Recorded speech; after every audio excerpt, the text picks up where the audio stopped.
welcome to Writing Your Reality. I'm Traci Harding, and today I'm going to be answering a few general writing questions, getting started questions for young writers. And the first one I'm going to look at is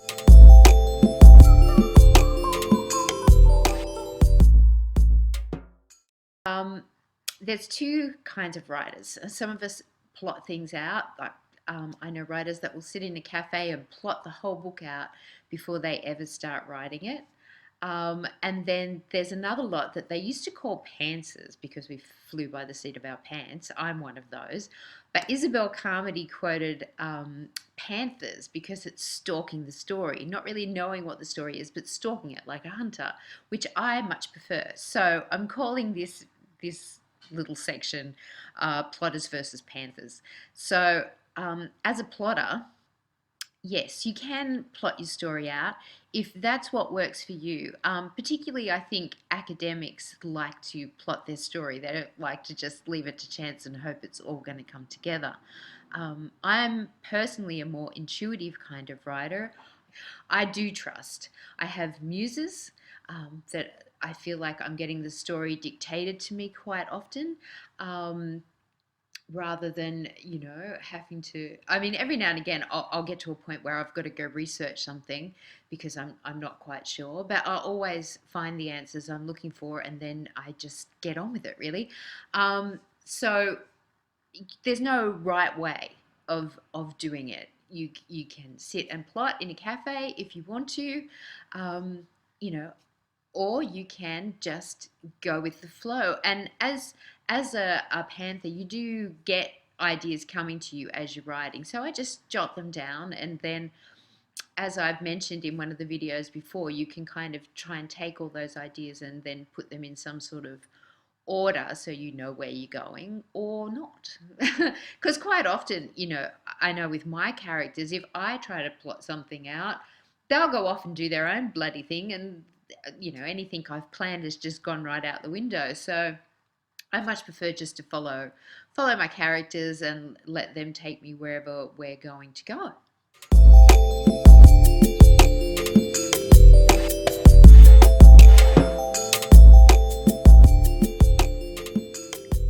So the next question I get asked too is like, straight out writing versus editing.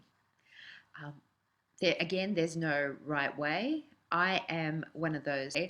I have to start at the beginning and write through to the end, and that's it. I take my time as I'm going. I'm always rereading over what I'm doing. So I'm kind of editing as I'm going rather than having to come back and edit. And that's mainly because my books deal with time travel a lot. And that time travel timeline, I think I spoke about this in Ancient Future, is all in my head. And if I was going back and editing things and changing things, that timeline would become all screw with, which is why when I started writing my books, I was very much like that. I plotted from the beginning to the end, read through it, sent it off to my editor. And that's the way I've written ever since. If I get to a point where it's not flowing, I don't just skip over it, or I can't just sort of put a note in there, come back to it, because the stories are also intricate that I could miss something really important skipping over it, and then I'll get to a point and wonder why the story's not going anywhere because I've missed something.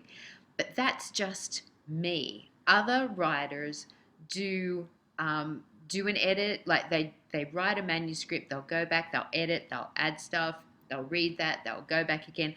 Most authors will do at least a couple of edits before it goes to a publisher. So don't think you're crazy if you feel the need to go back and edit.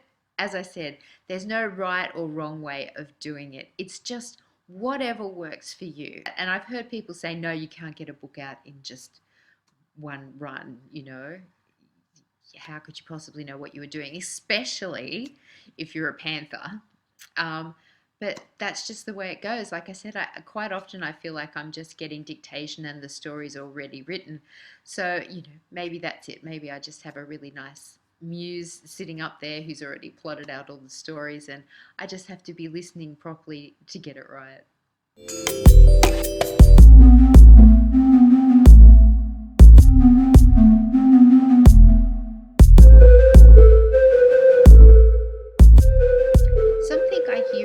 first-time writers a lot too is I have a really great idea for a story. I'll get round to writing that one day. That's not going to work. Because if you've had a really good idea for a story, you've got to write it because somebody else is going to write it if you don't. Seriously, I think ideas just get put out there in the universe and it's the first one to grab it and run with it that wins. Because sure enough, I promise you that if you have a good idea, you'll be reading it in somebody else's book a couple of years later because they've picked up and ran with the idea. A lot of people said to me, quite a while ago when I first read The Ancient Future, oh my God, this starts exactly the same as Outlander, and they go completely different places. And I was going, oh my God, has this woman stolen my idea? But actually, we were writing those books at exactly the same time, which just goes to prove my point. So if you have a good idea, for goodness sake, run with it because somebody else will do it first.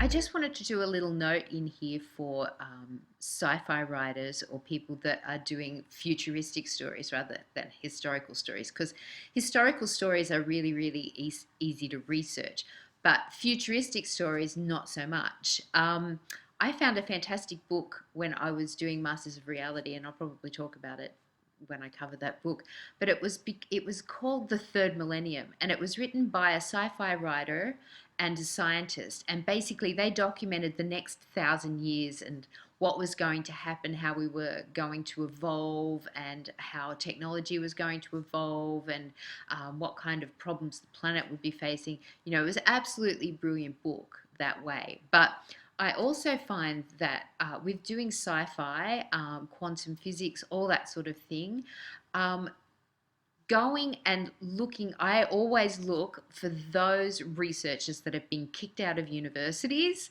and that sort of thing, because they're always onto something, because they're mucking with the status quo basically, and people don't want to look at their research because it's overturning what was previously there. And a lot of the higher ups in universities, they've based their work on work that's gone before, and they don't really appreciate new research coming in and just turning things on their head. So, besides looking in sci-fi journals and seeing what's being developed and stuff like that, go look for those guys that have been kicked out of their universities and so forth. Lynne MacTaggart, who wrote The Field and wrote The Intention Experiment, she went and looked at a lot of those scientists, and I've gleaned a lot of information from those books, which I will get to later on when I get to talking about being in the field. But so that's the best place to go find information, and then just take it one step beyond wherever they are or where they say it's going to go, or what could be done with that information or that research.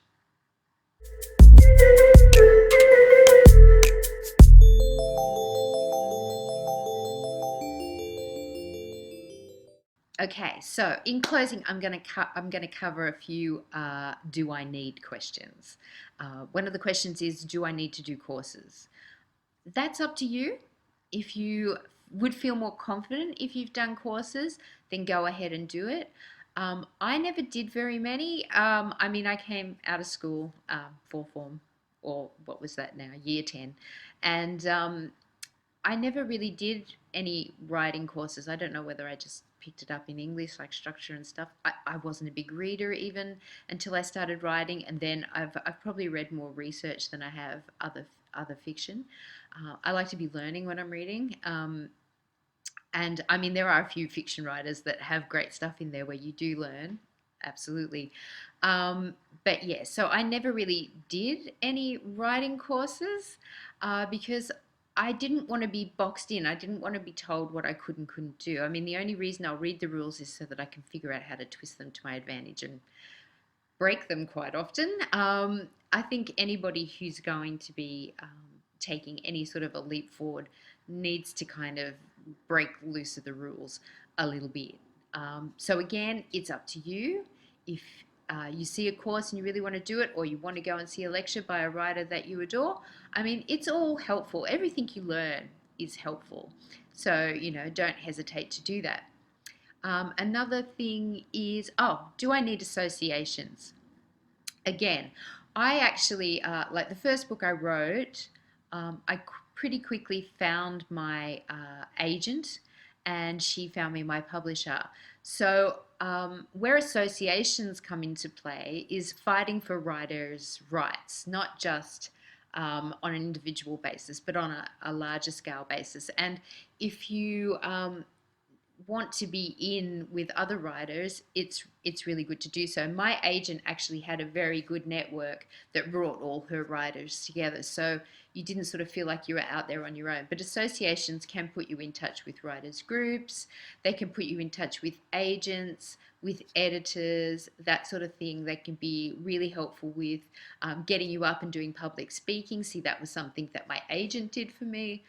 She was associated with a few festivals, and she also had her own seminar every year that got her writers up in front of 70 or 80 of their peers talking. So you get over your fear of talking fairly quickly. If you do ever have to give a speech, actually, here's a little note, is write it all down and then throw the piece of paper away, because if you're reading from a piece of paper, it can get very, very boring. You have to trust that all that information's in your head, and you can be far more interactive with your audience if you're not looking at a page. Refer to it, have dot points, all that sort of thing. But yeah, that's just a little tip there for giving speeches. I'll probably do a whole video on that sooner or later. And the last one was, do I need to pay for copyright? Absolutely no. You do not need to pay for copyright. So please don't let anybody tell you that you need to pay for copyright. Not here, not in the US, not anywhere. Okay? All you need to do, if you feel, for starters, you've got a file on your computer that's got the dates on it. And so if somebody hasn't got dates dating from earlier than your date, they can't claim copyright. That'll hold up in court. But if you want to be extra certain, all you've got to do is print out your manuscript, or you don't have to print out anymore. Sorry, that's me being old school. You could probably just put it on a one of those little storage things. Put it on there and post it to yourself, and then don't open it. It will be date stamped by the post, and if it's still sealed, then that will also hold up in court if there's ever any dispute. But in my 25 years of writing, I've only, I didn't have a copyright dispute, as it were. I had somebody try to claim that my work was theirs. That didn't, we stomped on that fairly quickly. But yeah, no, it's not a common thing, and it's not something you really have to worry about too much. So that's it. If you've got any questions that you'd like me to answer in one of these, just let me know. Put it down in the comments below, or come see me on Facebook or message me there or whatever. I'm pretty easily accessible. So yes, if there's anything you want to know, do let me know, and I'll whack it in a video and tell everybody else at the same time. Thank you for watching and liking and subscribing, and I'll see you again really soon. All the links to my bits and pieces are down below. If you'd like a mentor session, that's there as well. So that's it from me. See you again soon. Bye.